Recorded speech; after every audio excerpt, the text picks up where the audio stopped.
All right, let's get this show on the road. Hello, everyone. Hope you're well. Welcome to another edition of Math 1108. Bunch of examples to get through last time, and we didn't finish them. Let's try to finish them this time. Yeah, do that.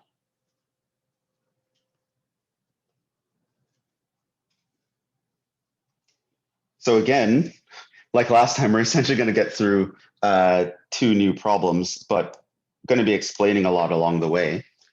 So these are notes from yesterday. Just to quickly go over, we learned a lot about probability, how to do them, and we were doing a bunch of examples. And I did these examples in multiple ways and explained how you would go about doing it. You don't need to know all the ways. I don't necessarily recommend one way over another. Just do the way that makes sense to you, essentially, and do it that way. Just make sure what you're doing, at least, a comprehensive way to do things, and maybe a way that you like that you can do when you don't have that many things to worry about. Because while a table is nice and a tree diagram is nice, and these are definitely valid methods for doing a problem, when things start getting large, it gets very annoying, right? So you don't want to have like a table with like 1,000 rows in it, right? Remember when we did the poker example, all the possible 5-card hands, there were like 2.7 million possibilities. Like you don't want to have to draw a table with 2 million rows, right?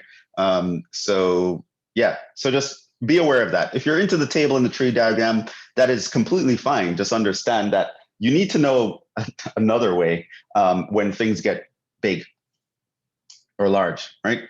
But other than that, I don't necessarily recommend one method over the other. You can think of one way and just always do it that way. Just find your style. Everyone's going to have a different style. It's in a class like this. So we looked at problem one. One way was to do a table. I showed you how to construct the table. The number of rows should be the number of total possibilities. That's the size of the sample space. Number of columns tell you the total stages or the total number of things that you have to get in place to do a single experiment, to construct a single outcome. So that led us to an 8x3 table, which had everything. I also told you guys how to list this thing. Because there were two options, heads and tails, it means you alternate every 2 to the I times as you move up in the rows. So you alternate every 2 to the 0, which is 1 time, then 2 to the 1, 2 to the 2, 2 to the 3, 2 to the 4, going on. If you had 3 options, it'd be 3 to the 0, 3 to the 1, 3 to the 2, 3 to the 3, etc. Right? And so you alternate until you get to the end. And that way you'll fill out a table and you won't miss anything. Once you have the table, you can just count the number of things that you want to find, and you can get the probabilities that way. We found the number of rows via some counting principle like the multiplication rule. If you wanted to do this by a tree diagram, you didn't even have to know the multiplication rule. Just by branching off the tree with all possibilities, you'll end up figuring out that there are 8 things, 8 ways that this thing can go based on how many branches are in the last part of the tree. My glasses here, it's bothering me. And yeah, at that point, you can just count the number of arms that have what you want. There were 3 arms there, 3 arms there, 7 arms there. So we got the probability 3 over 8, 3 over 8, 7 over 8, respectively. You could also count the complement and take the opposite. So we did that. We looked at the slots way to visualize this, kind of more visual, to get a visual on what's going on, and then use counting principles to get to it. So in this case, we used a combination because we didn't care about the order in which things appeared. And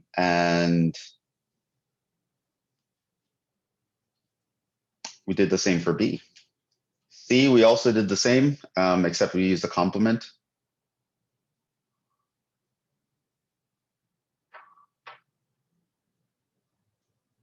Do you guys see my screen moving or no? Because to me, it looks like the screen is frozen. No, I don't think so. So you see it moving? No. Oh, let me.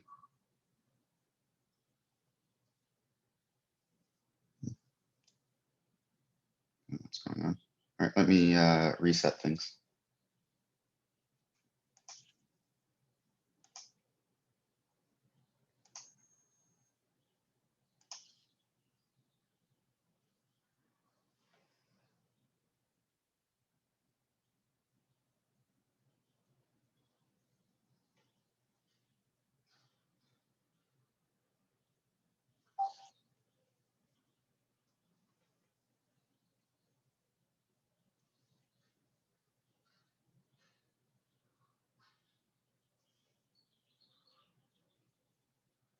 I'm not sure what's going on. Is it an internet connectivity issue?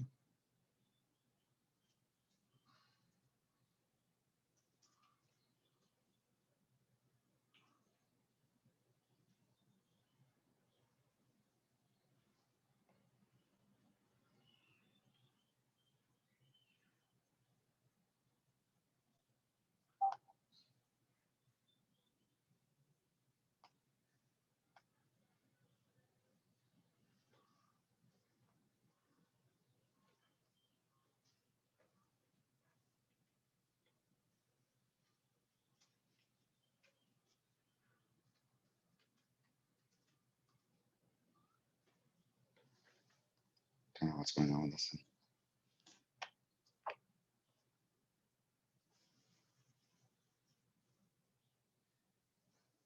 Just give me a minute here.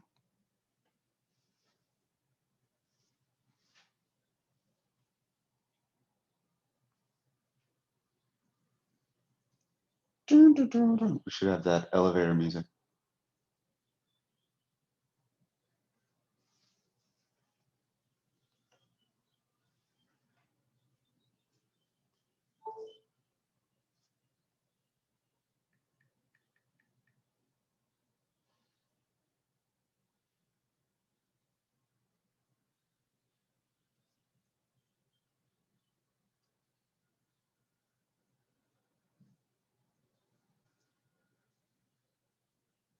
Okay, seems to be back up.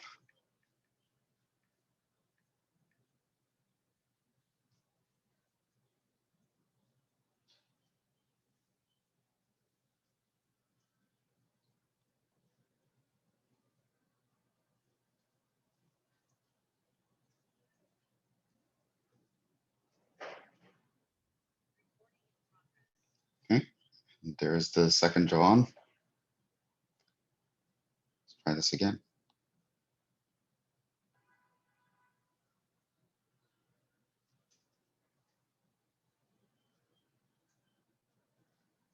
Okay, so now I'm seeing it moving, so I assume that you guys are okay as well. All right, where were we? So yeah, we could visualize it and use combinations to count stuff. We could also enumerate, just list everything one by one. So this is very basic. This is counting just as the regular mortals do, 1, 2, 3, 4. But sometimes you can do it, right? It's not efficient, but sometimes if you don't see a sophisticated way to do something, you do what you have to get through the problem. Then we looked at problem 4 where we drew a table, and then we pretty much counted how many ways to get what we wanted from the table. Right, so I actually want to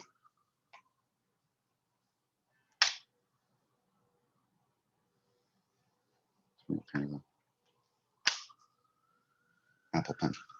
I actually want to go through the rest of the problems, and there are some more problems listed here, which I would recommend that you guys do. But the plan for today is to just finish off these guys. We did one to death. We're going to do a little bit more on 4, including a potential mistake. And then we're going to do 4 and 8. And 8 is going to lead us into another concept. And then we'll just end on that concept. And maybe did I actually post it here? After 8, I will post some problems in the notes about some stuff you can try for next time. All right, so that's the plan. Let's go back to 4.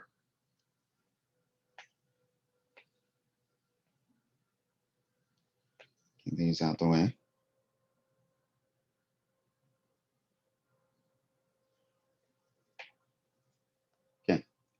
So we saw one way to do this.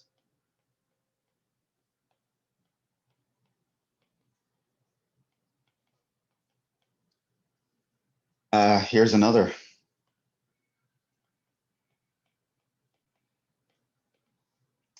And that is enumeration.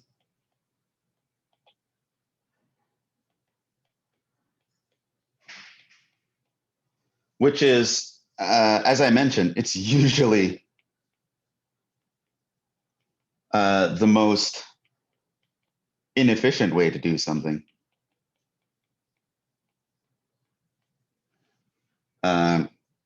To do a problem. But it works. And the good thing is, I'm not grading you based on efficiency, right? This isn't necessarily like a computer science class or something where if your program takes days to run, then yeah, I can't give you a good grade. But here, I'm not grading you for efficiency. You get to a problem in 10 steps versus 8 steps, it's fine. If you can't think of a good way to do something or a sophisticated way, quote unquote, just list out all the possibilities. So that's one way to go about it. So what you can do now is, well, if S is the sample space, what we can know is that the size of S is going to be given by, say, die 1, die 2. There's 6 choices here, 6 choices there. We multiply them by the multiplication rule. So we know we get 36 total possibilities by multiplication rule.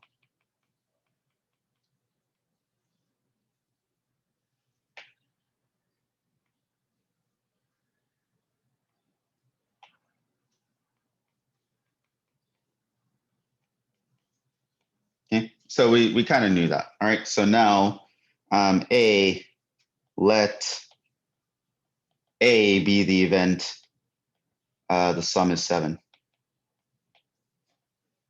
Okay, so this would mean that A, we can enumerate it. How many ways can we get the sum to be 7? Well, we can get a 1 and a 6. We could also get 6 and a 1, right? We could get a 2 and a 5. We also get a 5 and a 2. We can get a 3 and a 4. You can also get a 4 and a 3.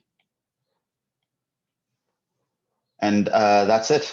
Right? So now you'd realize that the size of A is 6, which means that the probability of A is going to be the size of A over the size of S. 6 over 36, 1/6, like we got last time. Okay, so yeah, that was that. That's the answer we got last time. And this is by enumerating, right? Just actually listing everything and counting one by one.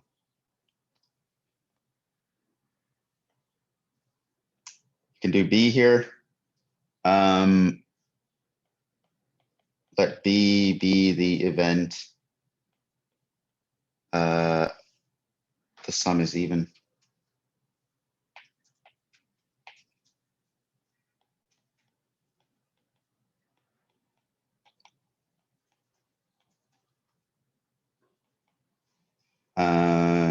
What we can do is just realize that sum is even. This means that you should know that if you add 2 evens, you get an even, and if you add 2 odds, you get an even.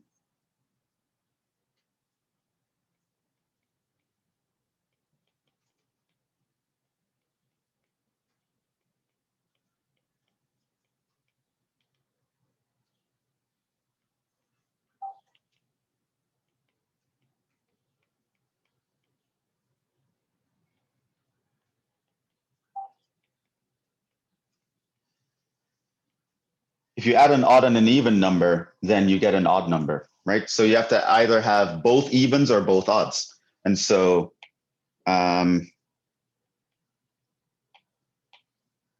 This means that B, if I were to write it out, I can go with only even numbers.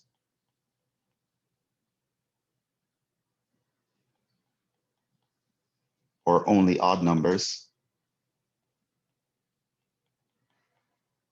And I can list all the possibilities here. So only evens. So 2 is the smallest even number. That can go with a 2, a 4, or a 6. Next biggest even number is a 4. That can go with a 2, a 4, or a 6. Next biggest even number is a 6. That can go with a 2, a 4, or a 6. Those are all the evens paired together. And what about all the odds? Well, 1 is the smallest. It can go with a 1, a 3, or a 5. Next smallest even number is 3. That can go with a 1, a 3, or a 5. Next biggest number, odd number is a 5. It can go with a 1, a 3, or a 5. And that's all of them. That's how you can get a sum being even. And now you just kind of count these. 1, 2, 3, 4, 5, 6, 7, 8, 9, 10, 11, 12, 13, 14, 15, 16, 17, 18. 18 ways to get two evens, right? So this means that you would have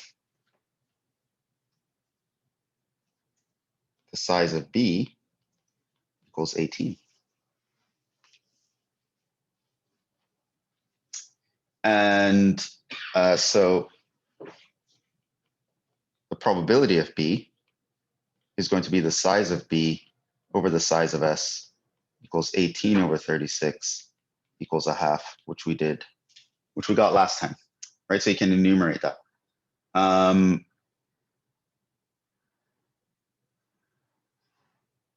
I guess there was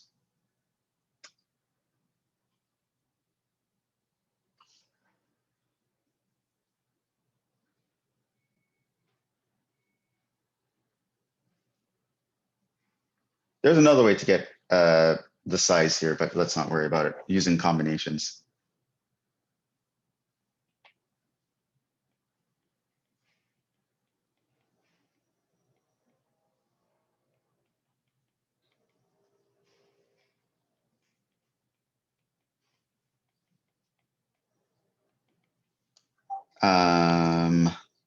Yeah, we'll skip C and D, since D was drawing a picture and C is just saying who was most likely. I will point out that using this method, using the enumeration method, this may be difficult using this method. Not impossible, especially if you don't see the pattern.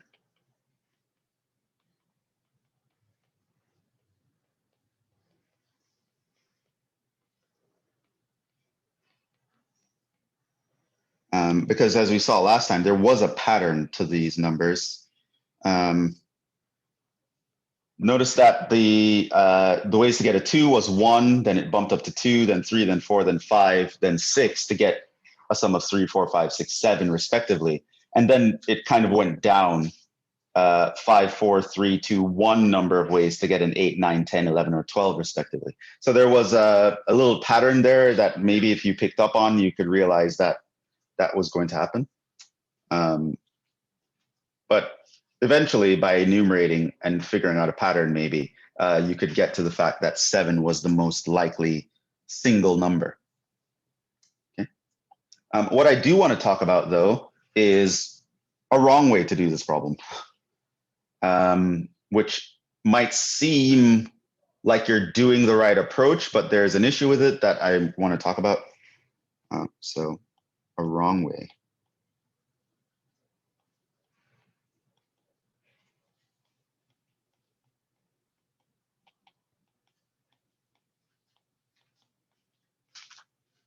Okay. So you could say to yourself, well, all possible sums are, well, I can get a sum of 2, 3, all the way up to 12, right? If both dice show a 1, I get a sum of 2. That's the smallest possibility. But then I can get a 2 and a 1, or I can get like a 2 and a 3, a 3 and a 4, and etc.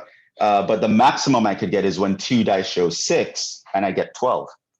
So the sum can be all the numbers from 2 up to 12. And so you might say,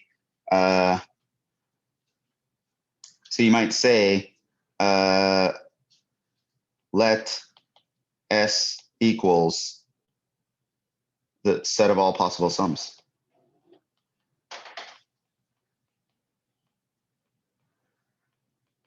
And then you would say, okay, so S can be 2, 3, 4, 5, 6, 7, 8, 9, 10, 11, 12, right? So these are all possible sums, right? And you might say, oh, well, those are all the possibilities. I can get any of these numbers.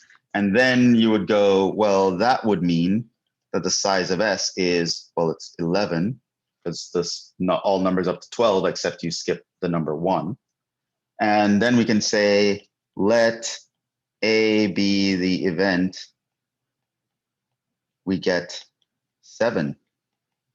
So this means that A is going to be a subset of the sample space, which is 7. And then you would get the fact that the size of A is 1. This all makes sense so far. And then you have the probability of A would be the size of A over the size of S, be 1 over 11, which is wrong.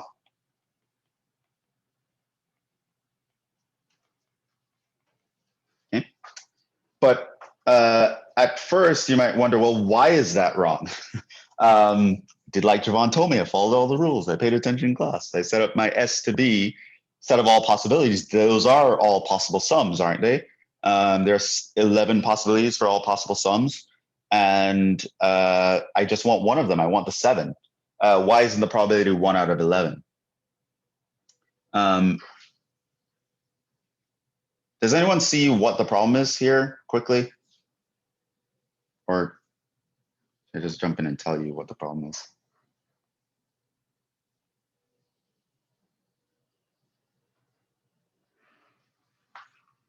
So the problem here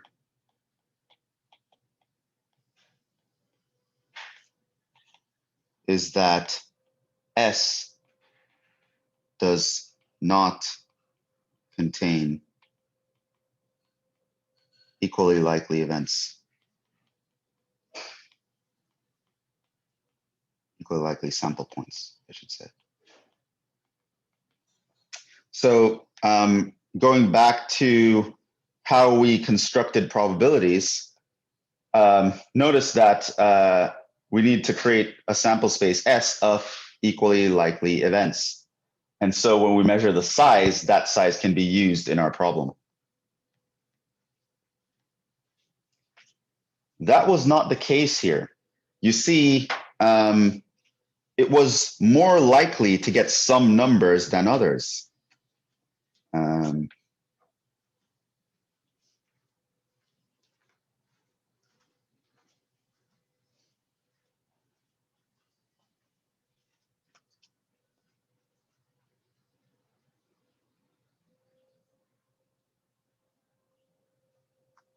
Okay. Notice here on iPad. Notice here that the 2 could only happen one way. Could happen only one way. You get 2 1s on the dice.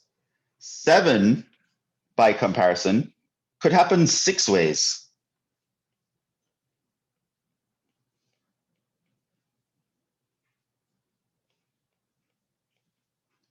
So it turns out all these things that I wrote down, they are not completely describing the situation. Yeah, I wrote down the 2 and the 7, and I wrote down 2 numbers, but they kind of have a different weight to them, right? And this brings up the concept of probability measure, which is not something we have to worry about. but that's just what they call it. So you'll notice that the sample points here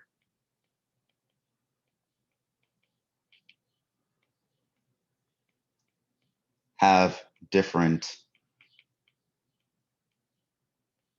measure, is what we would call them, or for our purposes, you can think of this as just the weight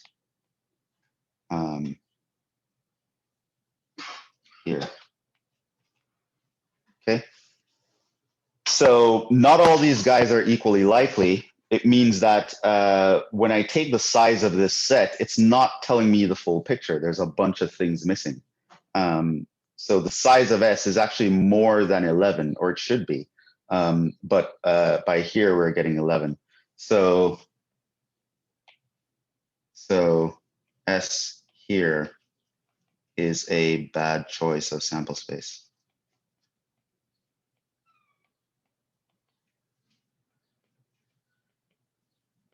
Well, bad in quotations. I mean, if you chose S this way, but you understood that there are different weights to the things that you're choosing, you can figure it out. But still, to not visually see that in something you're writing down is something that you're going to make a mistake on in the test. So I guess you don't want to be counting invisible things in a test and be like, oh yeah, that 7 really counts for 6 things, and you don't have the 6 things listed. That number is going to drop out of your mind eventually, right? So it's kind of a bad choice for a sample space. Okay, so yeah,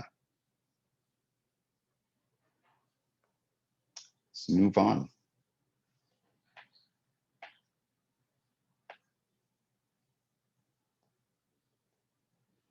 Got a couple more examples out of problem 4 there.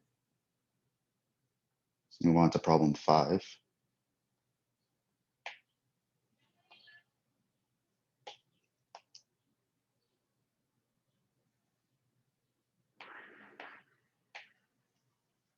Did anyone actually get the answer here? What did you guys try? Checking the time.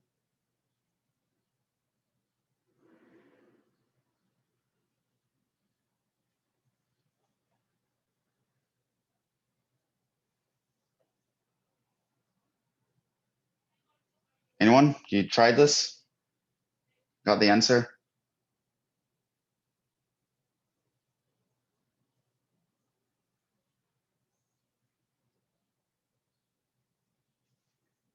Okay. So here's one way,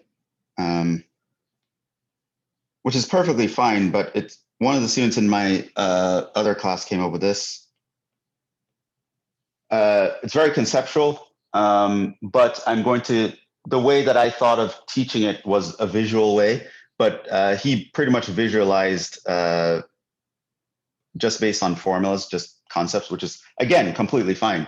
But I just want to show you guys, because I wasn't going to do it this way, but it works. And it's a completely valid method. So he thought, well, there are 4 cards, right? And read the question. You have 4 playing cards, 2 are red, 2 are black. Find the probability that if you shuffle them and draw 2 at random, that they will be of the same color. So he thought there were 4 cards, right? So he distinguished them. There was a red 1 and a red 2, a black 1 and a black 2, right? So there are 4 cards, and we want to pick 2.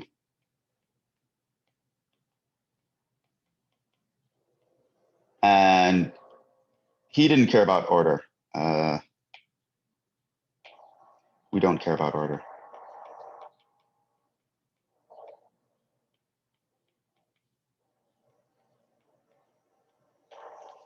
Okay. So I have 4 things, pick 2 out of them. Well, how many ways can we do that? So this would mean that the size of the sample space is 4 choose 2, right? These are all possible ways to get the 2 cards out of the 4 cards, right? He didn't actually list all possible ways, which is completely fine. Listing is, or describing it, that is, when you're really trying to work through a problem and you're not able to think in terms of formulas, you might want to kind of visualize things a little bit. It's just 4 choose 2. That's going to be the total number of ways. So this is 4 times 3 over 2 times 1, which is 6, right?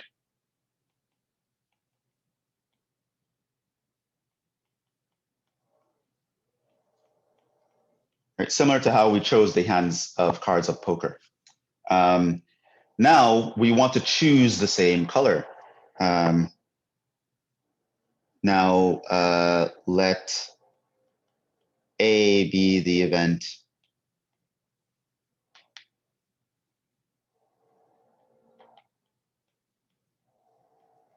We choose the same color.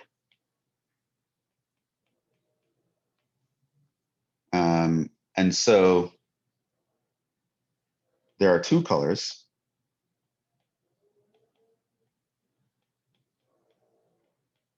We want to pick one.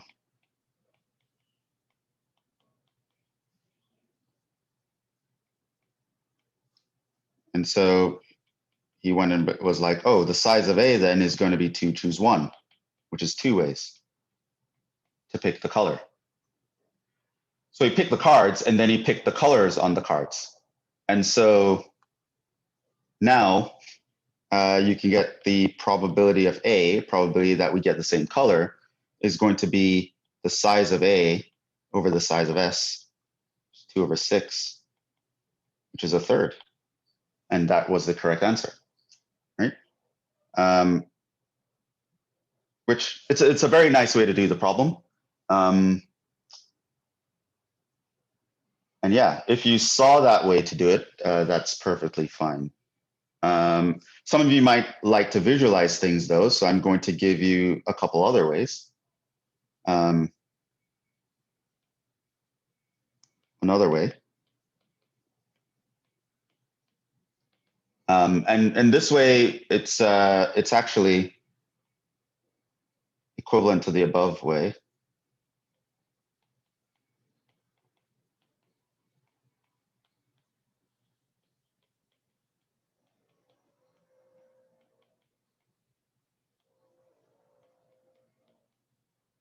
A bit more visuals, right? And so it's going to, I wanted to give you the example of when you don't really know how to think about all possible ways for something to occur, and you want to start like, okay, let's just take it back, go back to basics and visualize what I want to actually do here.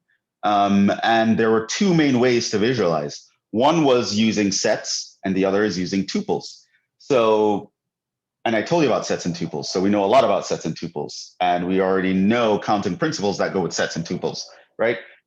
So once you decide on that, the mathematical formulas and objects that you want to use become clear, and you'll know exactly what you need to do based on how you visualize it. So what we could do is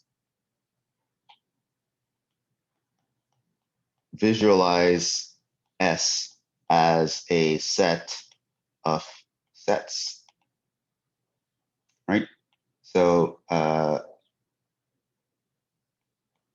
set of 2 card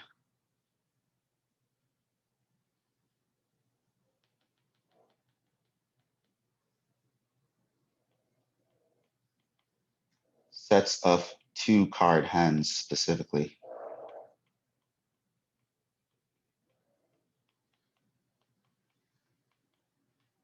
Right? So if you're not the conceptual thinking type, you can't really think in terms of formulas, that's perfectly fine. Start writing it out. So you can think of S as just a set where you're writing down sets of possible hands you can get. So I can get the first red card and the second red card, and I don't care about the order, obviously. So I can get the red one first and the red 2 second, or vice versa. I can have a black card and a black card. I can have one of the black cards, one of the red cards. I can have, you know, this black and that red, etc. You know, so you can visualize it that way, right? So in other words, this is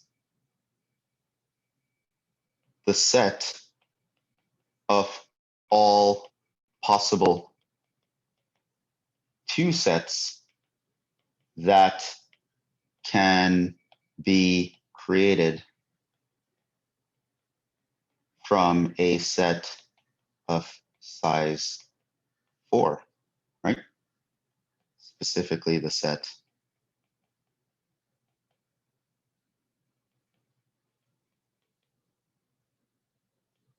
red 1, red 2, black 1, black 2. Essentially, by creating these hands, what I'm doing is I have a set of 4 things, and I'm choosing 2 of those things to create my hand, right? And I'm visualizing my hand as a set of things, right? So once I visualize it as sets, now what I'm counting is, well, I have some set that I'm making choices from.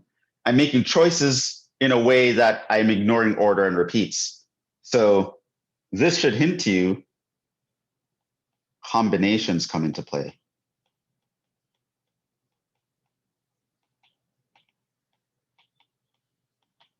And so this is what would lead you to the thought that the size of S must be 4 choose 2. This is specifically the number of ways to choose subsets of size 2 from a set of size 4.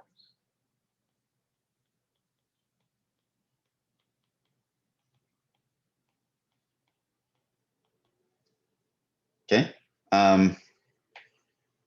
6 total possibilities.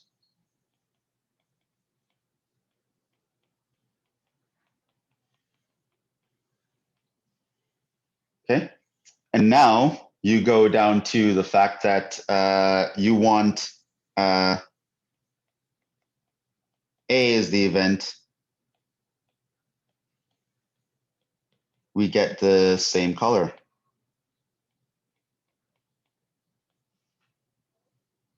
And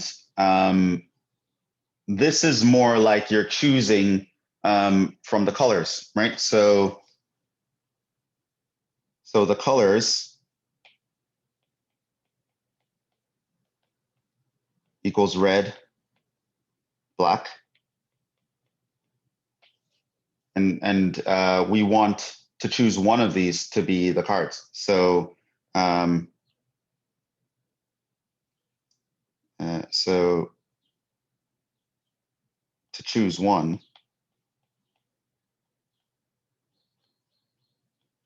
we have 2 choose 1 choices.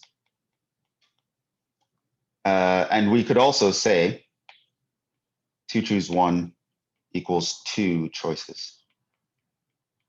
And notice that we could also just notice, we could also note that A would just be the set of me putting the 2 reds together, not caring about order, or me putting 2 blacks together, not caring about order. And then it's clear that the size of A is 2 from that.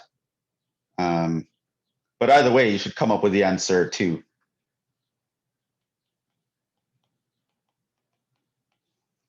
And so then you can get the probability of A is going to be the size of A over the size of S, 2/6, which is a third, right? So this is equivalent to the solution above. It's just a way you would visualize it, right? Let's say you couldn't just come up with the above the way that this other student came up with. You just start writing it out. All right, you just choose. I'm going to visualize this as a set of sets, and that's fine because I don't care what order I picked it in. It's in my hands. If I rearrange it in my hands, it's not going to make a difference. However, a student could do this in another way by actually thinking about it as order matters.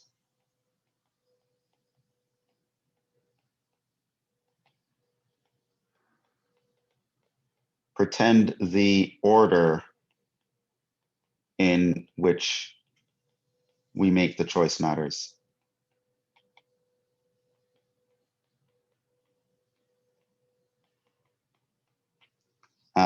Specifically, what I'm saying,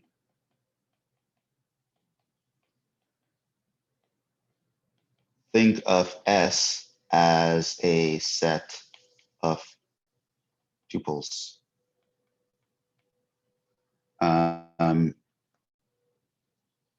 Right? Set of tuples with no repeats. So my S can be thought of as just a set of, okay, I can pick a red first, this red first, and then that one second. Or I could have picked that one first and then this one second. Or I could pick this black first and that black second. Or I can pick this black first and this black second, etc. Right? So I'm pretending now the order in which I choose them is matters, right? So now I can go about thinking about sets of tuples. And so this means, so this is a set of two tuples chosen from a set of size 4, no repeats. Right? Now, the moment you realize that that's what you're visualizing, the counting principle becomes obvious, or it should. Permutations come into play here. That's literally what a permutation is.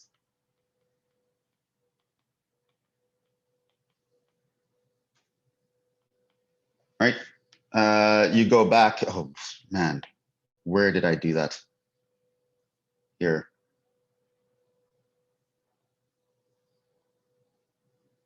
Yeah, so here, A has n elements. The number of R tuples you can make with no repetition is this number, which we call the permutation, right? You knowing that's what a permutation is automatically tells you that once you visualize the sample space in this way, permutation is going to be the obvious counting principle that comes into play. And so how many two tuples can you create from a set of size 4 without repeats? Well, that's going to be P42, which is going to be 4 times 3, which is 12 total ways. You could also think of this as slots where there are 4 choices for the first card and then 3 choices for the second card. But I'm specifically thinking about tuples here. So I'm going to think permutations. Makes sense. And then I can just, if I let A be the event, we get the same color. Right? So A is going to be the event that we get the same color. So this leads us to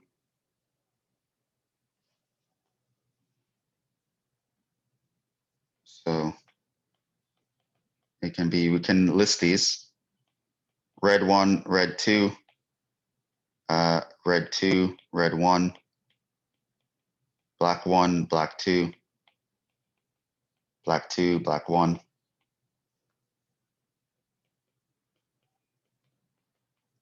Size of A is 4, right? So you can do it that way. And then this means that the probability of A is going to be the size of A over the size of S. It's going to be 4 over 12, which again, you get a third. Even though I conceptualize the sample space in a completely different way. I was using intermediately completely different sets of numbers, but I can still get to the answer, right? I can get to the other answer. What else do I want to talk about in the notes here?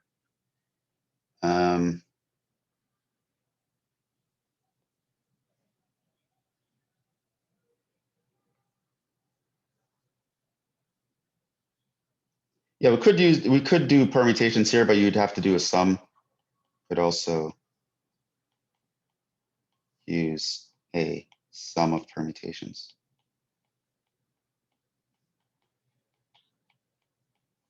to go with the red or the black. Did I mention here that we could have used this? Okay, never mind. All right. So the above illustrates something very important.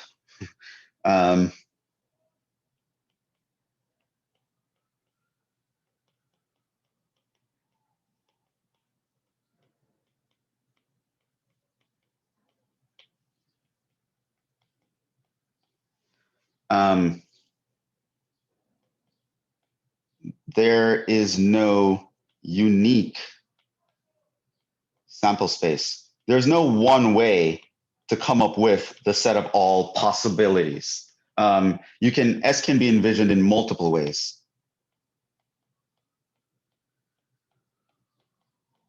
It's possible for me to write down a problem and everyone in the class comes up with a different way to envision the sample space and comes up with a different solution, but you all will end up with the same answer if you do it correctly.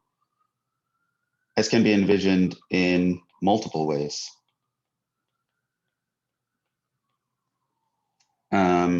And this is fine as long as it is comprehensive enough. We ran into that trouble with what I wrote in red earlier.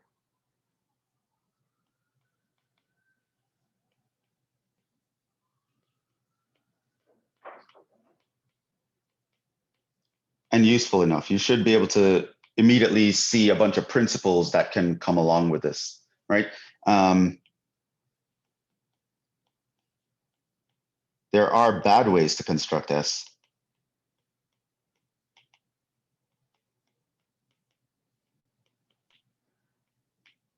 And you can see the wrong way to do problem 4.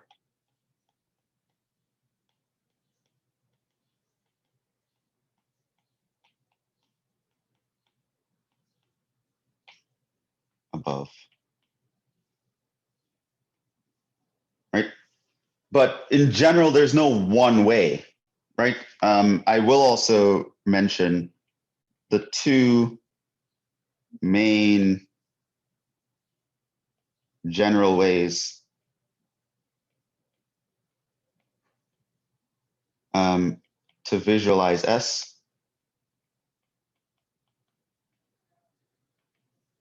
It's using A, sets, or B as a set of sets, or B as a set of tuples. And you would use this if we don't care about order or repeats.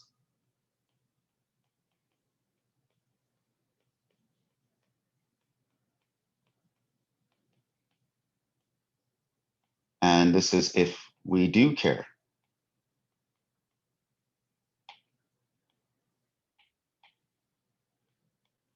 About order or repeats.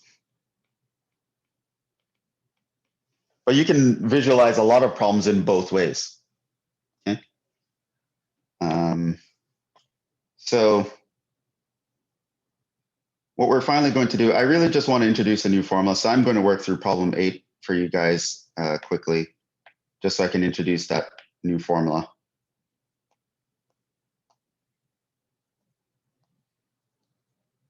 Now I'll let you go. Maybe I'll also post some problems here. Where did that go?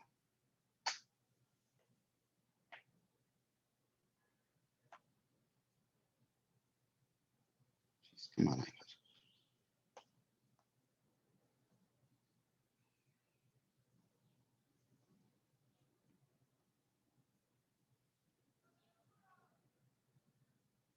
And actually resize the thing too. I don't know why.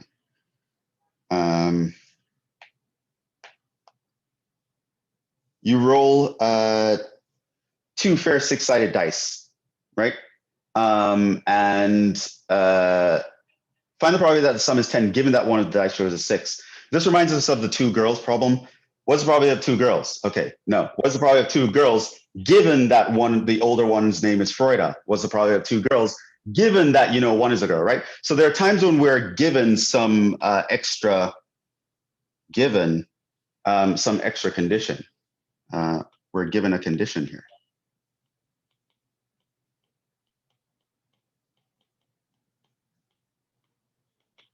Okay, and that actually makes things different.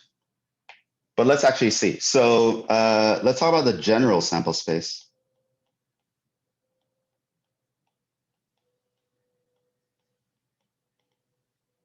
S. So let's say I want to do this as a set of sets. So let's talk set of tuples, right? Set of sets wouldn't work because two dice can show the same number and then we'd lose the repeats. So I want to distinguish between the die, right? Where X can be 1, 2, 3, 4, 5, or 6. And Y could be 1, 2, 3, 4, 5, or 6. Right? So that is, 1, 1, 1, 2, all the way up to like 6, 6. Right? By multiplication rule,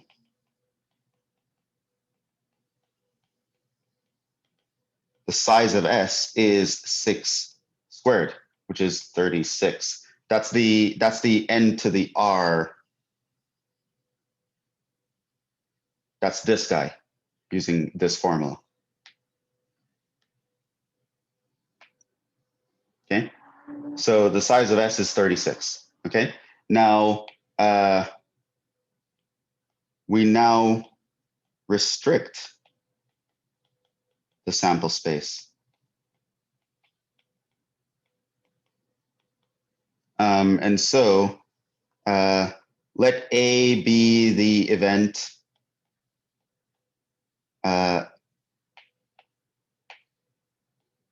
sum is 10, B be the event 1 shows 6. This is going to be the new sample space.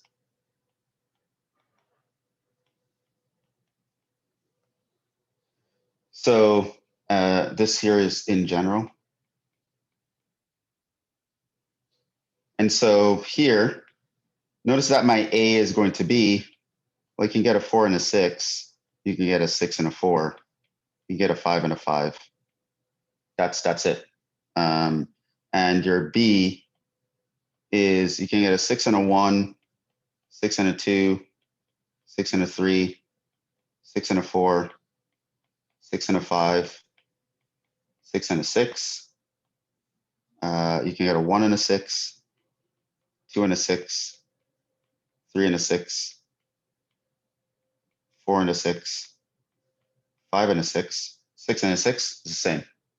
So here you'll notice that the size of A is 3, the size of B is 11, looks like. The size of S was 36. But your B is the new sample space.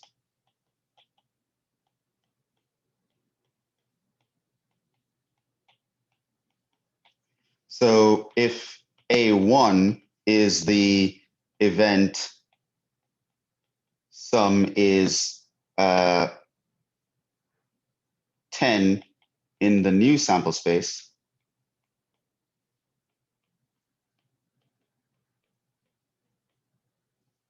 then your A1 would just be the 4 and the 6, because one of them have to be the 6, right? Or the 6 and the 4.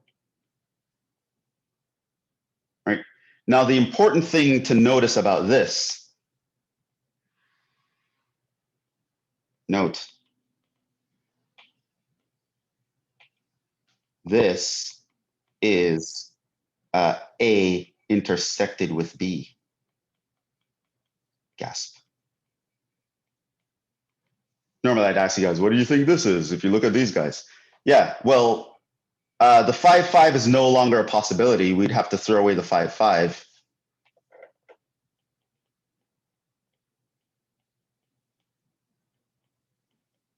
I only want the things in A that are also in B. That is, by definition, the intersection. We looked at that when we were talking about sets. So So this means, and now you can see that the size of A intersect B is just going to be 2. So this means the probability that the sum is 10 given 1 shows 6, well, that's going to be the size of the intersection, because that's the event that we want.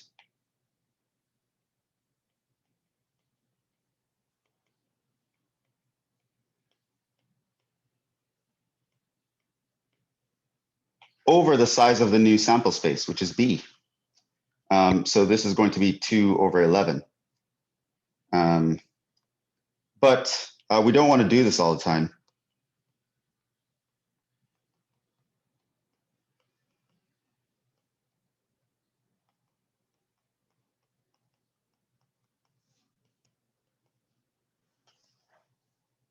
So that's why we're going to develop a formula to do this, construct this every time.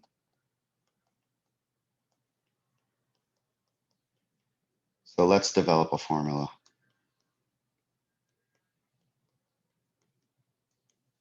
And this is what leads to the idea of what is called a conditional probability.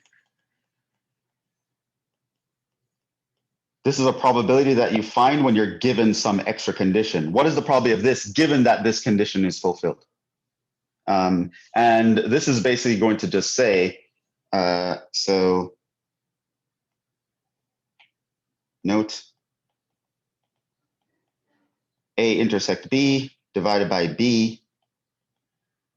It's math, so I can write this as A intersect B divided by B, but then I can divide the top and bottom by the size of S.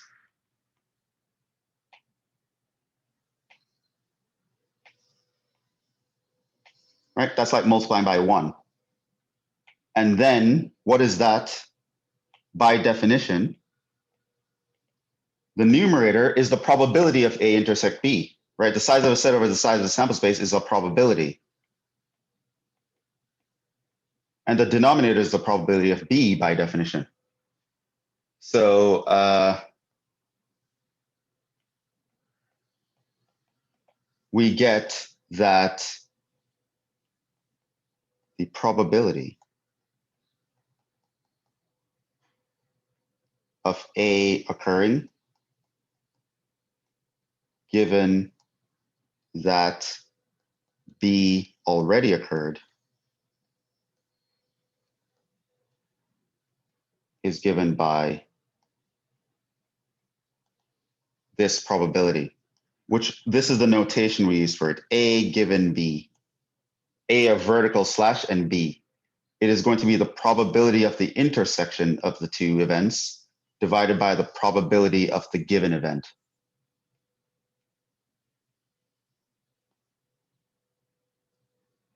And this is called a conditional probability.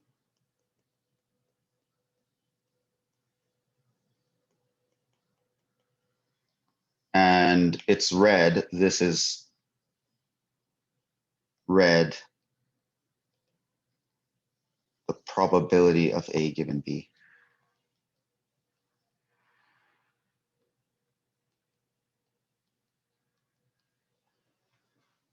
So that's the new concept. This is how you would have solved the two girls problem. And we will stop there. We'll do a lot more examples with this next time. But for now, that's it. We're already over time, even more than usual, I think. So we'll stop there. I will see you guys on Friday. I'll leave some problems for you guys to do in the notes, and we'll pick up with this in the next one.